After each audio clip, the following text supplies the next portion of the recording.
So in today's experiment, we are going to learn about the thin layer chromatography of amino acids. Coming to the aim and objective, to identify the amino acid in a mixture by comparing their RF values with those of reference standard. So basically we have to identify an amino acid from their mixture by comparing the RF value with the standard one. So let us see what is the principle of the chromatographic technique. Chromatographic technique was first time introduced by Sweat, which is one of the most commonly used technique for the separation of phytoconstituents. The name chromatography is derived from color. The word chrome means color. So at the beginning, the Sweat used this for separation of various pigments like chlorophyll, xanthophyll and other different pigments present in various parts of plant. So based on this, he has termed this technique as chromatographic technique.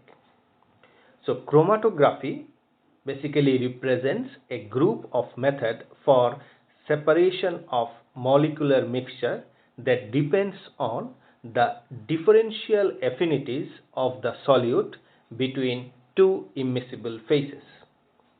One of the phase is a fixed bed of a large surface area, which is known as stationary phase, while the other phase may be liquid, fluid or gas, which move through or over the surface of the stationary phase is known as mobile phase.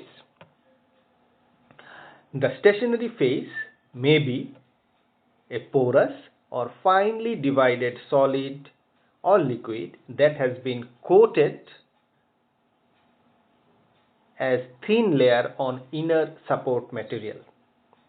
The mobile phase may be a pure liquid, a mixture of liquid, or it may be a liquid or mixture of gases. So based on the mechanism of separation, there are basically two types of chromatography. First one is adsorption chromatography. Example, thin layer chromatography, high performance thin layer chromatography, etc. Another one is partition chromatography like vapor chromatography, gas chromatography, high performance liquid chromatography or HPLC, etc. Coming to our point of interest of this experiment, thin layer chromatography. As we already came across, the basic principle involved here is adsorption. So in this method, the mixture of components are separated depending upon their affinity either towards a stationary phase or a mobile phase. The component which is having higher affinity towards stationary phase will travel short distance and vice versa. Means the component which is having lesser affinity towards the stationary phase will travel more distance, and the component which is having greater affinity towards mobile phase will travel more distance and vice versa. The stationary phases of TLC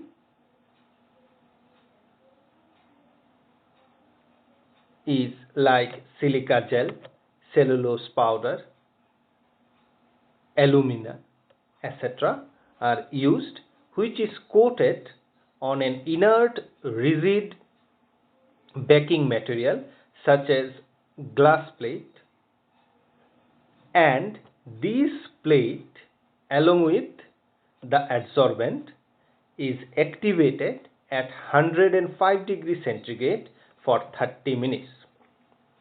In TLC, the separation occurs on a flat two-dimensional surface.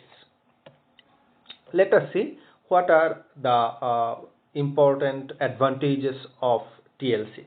It is a very simple technique, the short development time, wide choice of stationary phase, early recovery of separated compound, easy visualization of separated compound, sensitivity is higher compared to the paper chromatography. The stationary phase thickness may be variable. The chemically inert stationary phase. So these are the few of the advantages of TLC point of view.